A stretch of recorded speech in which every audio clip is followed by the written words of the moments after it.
He destroyed the entire narrative in seconds, exposing a secret playbook the FBI hoped would stay buried. What you're about to see is the moment the mask slipped, and the truth finally fights back on camera. Thank you very much, Mr. Chairman. Mr. Patel, welcome. It's great to see you again. I enjoyed our conversation in my office a while back.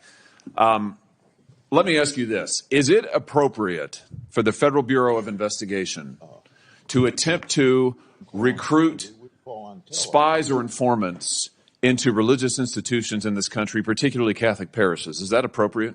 I don't believe so, Senator. Mr. Patel, are you familiar with the recent actions of the FBI in this regard, including this memo that I have right here, making a list of Catholic churches and parishes that they regard as potentially suspect and directing the potential recruitment of informants and other spies, let's be honest, into those parishes? I'm familiar with that memo, Senator. Mr. Patel, would you commit to me that you will, if you are confirmed, that you will finally and officially withdraw this memo and make it clear that this is not only unacceptable, but that it is an absolute violation of the First Amendment that every American enjoys under the Constitution of the United States?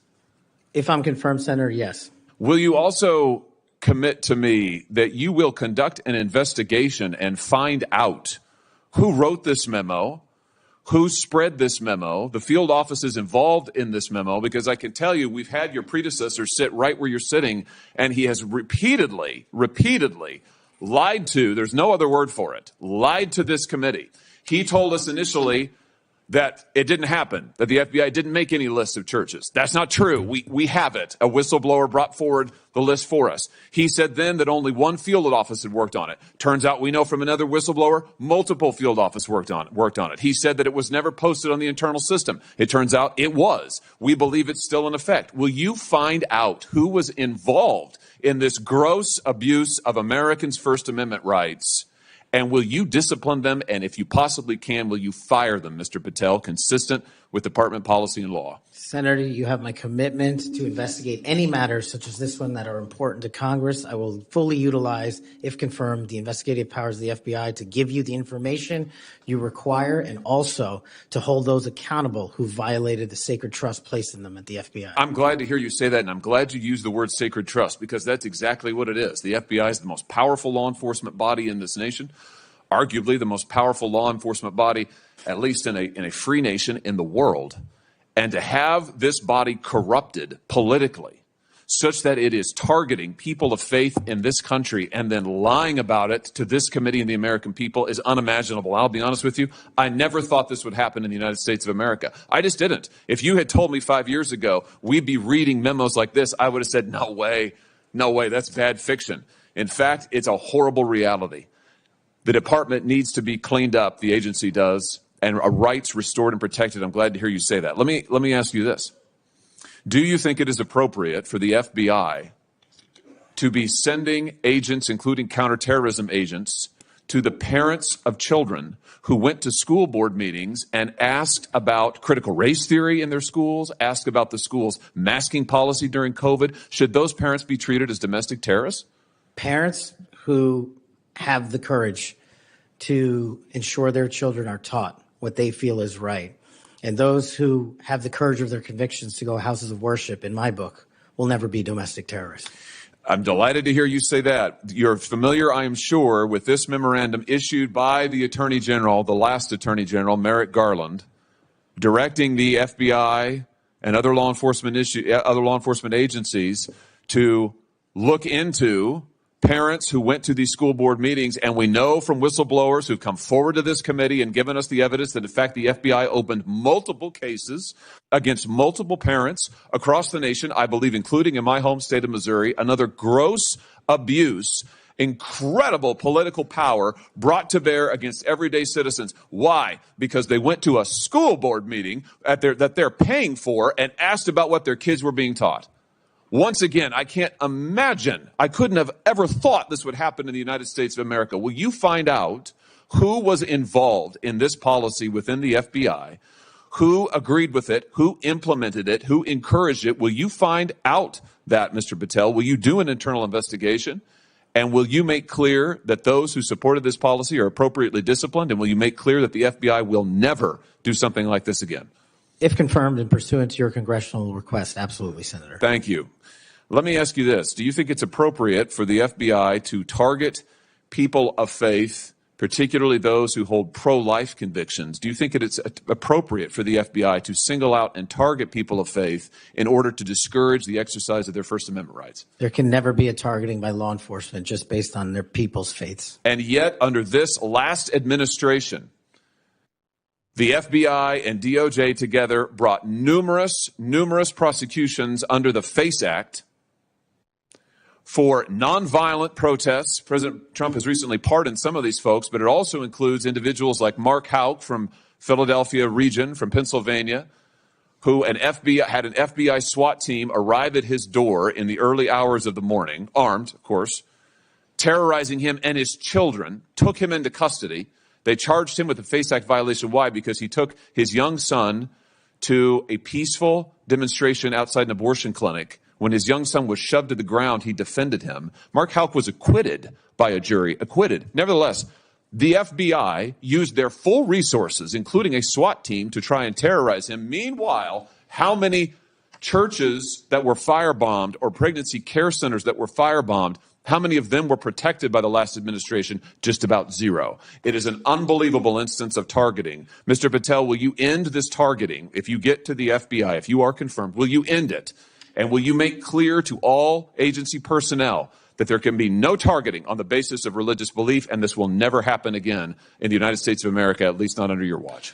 Senator, if confirmed, and it speaks to an issue we were talking about earlier, there will be no such targeting if I'm confirmed as FBI director. And the resources of the FBI, which are funded by the American taxpayer dollars, in the 7 minutes that you and I have been talking about, 2 people have died from fentanyl overdoses. 1 person has been shot to death in this country, and 3 people have been raped. The resources of the FBI will go to that mission set and that mission set alone, because America deserves a better brand of justice, and I'm going to give it to them. Fantastic. Here's my last question for you. Do you think it's appropriate for the FBI to try and pressure the largest technology corporations in the world, the most powerful corporations in the world, the social media companies? Do you think it's appropriate for the FBI to pressure them to censor the political speech of everyday American citizens to try and violate the First Amendment? Is that appropriate, do you think, Mr. Patel? No, Senator.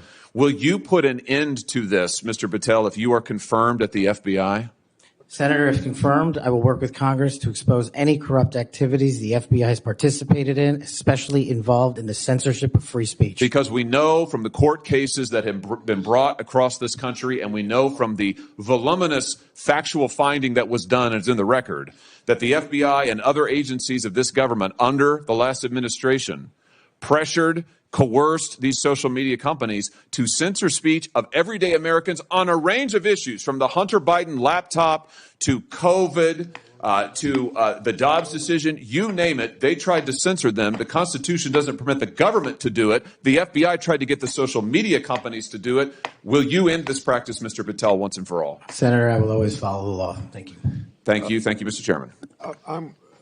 Senator Blumenthal is next. I want to say when he's done, so let's see, the 30-minute break would make it about 12:25 or something. I expect you to be back here on time. And I'm going to have Senator Lee, I'm going to go open the Senate up now. Will you chair for me? Okay, thank you. Senator Blumenthal. What you just witnessed was not a routine Senate exchange. It was the kind of moment that rips the curtain off a system that has grown far too comfortable operating in the shadows. You saw a senator lay out, point by point, how institutions designed to protect Americans instead redirected their power inward, against parents, against people of faith, against peaceful citizens exercising core constitutional rights. And you watched a nominee try to navigate the minefield of a government that insists everything is normal while whistleblowers, documents, and lived experiences tell a very different story. The central question is not whether an FBI memo exists or whether one field office or several collaborated on it. The real question is, how did we reach a point where any federal office believed it had the authority to map out religious parishes, recruit informants inside houses of worship, and quietly assemble lists of churches as if they were security threats? How does a nation built on the First Amendment, on the freedom to speak, worship, debate, assemble, find itself interrogating why those very freedoms were labeled suspect, and what kind of cultural drift inside these agencies allowed targeting faith communities, parents at school board meetings, and peaceful protesters to become operationally acceptable. This is not paperwork. This is not bureaucracy. This is a worldview, one where institutions decide who is safe and who is inconvenient, who deserves protection and who deserves surveillance, who is considered a citizen and who is treated like a problem. And the emotional weight of that cannot be ignored. Think about the parents who simply showed up at a school board meeting, taxpayers, mothers, fathers, who walked into those rooms believing they had a right to question what their children were being taught. Imagine discovering later that expressing concern about curriculum or public health policy might land you in an FBI case file. Think about peaceful pro-life demonstrators waking up to SWAT teams in armored vests banging on their doors at dawn, all while firebombed churches and pregnancy centers across the country remained largely unprotected. Ask yourself, how does that happen? How does the most powerful law enforcement body in the United States choose overwhelming force for dads with kids, but silence and slow walking for violent attacks that should have triggered immediate federal action? And more importantly, who benefits when the targets are people who challenge the dominant political narrative? Because what you heard in that clip was not just frustration,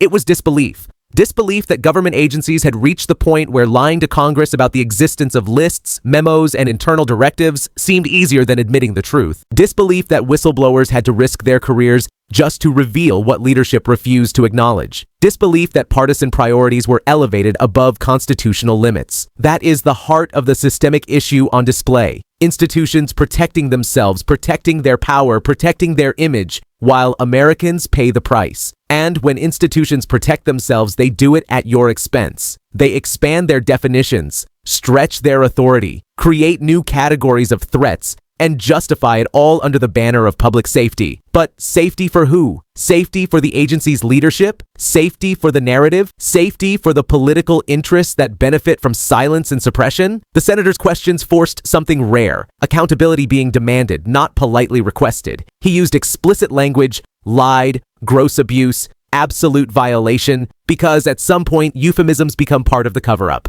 At some point, you stop pretending that these are isolated mistakes and admit what they really are: systemic choices. And choices have authors. That is why the demand for who wrote it, who approved it, who enforced it matters. Power only respects consequences. Without accountability, the system learns nothing except that it can get away with more. And here is the emotional arc that makes this moment so powerful. It's not just anger, it's grief. Grief that Americans are watching their most trusted institutions drift into political policing. Grief that the rights their grandparents fought for are treated as inconveniences. Grief that religious devotion, parental concern, or peaceful protest can be reclassified as extremism depending on who controls the narrative. But from that grief comes urgency, a sense that silence is no longer an option, a realization that the Constitution is not self-executing. It survives only when people insist on it. And that includes questioning power, demanding transparency, rejecting government censorship, refusing to let agencies dictate what you're allowed to say, believe, or discuss online. Because make no mistake, when the senator confronted the nominee about the FBI pressuring tech companies to censor Americans, he wasn't talking about a hypothetical.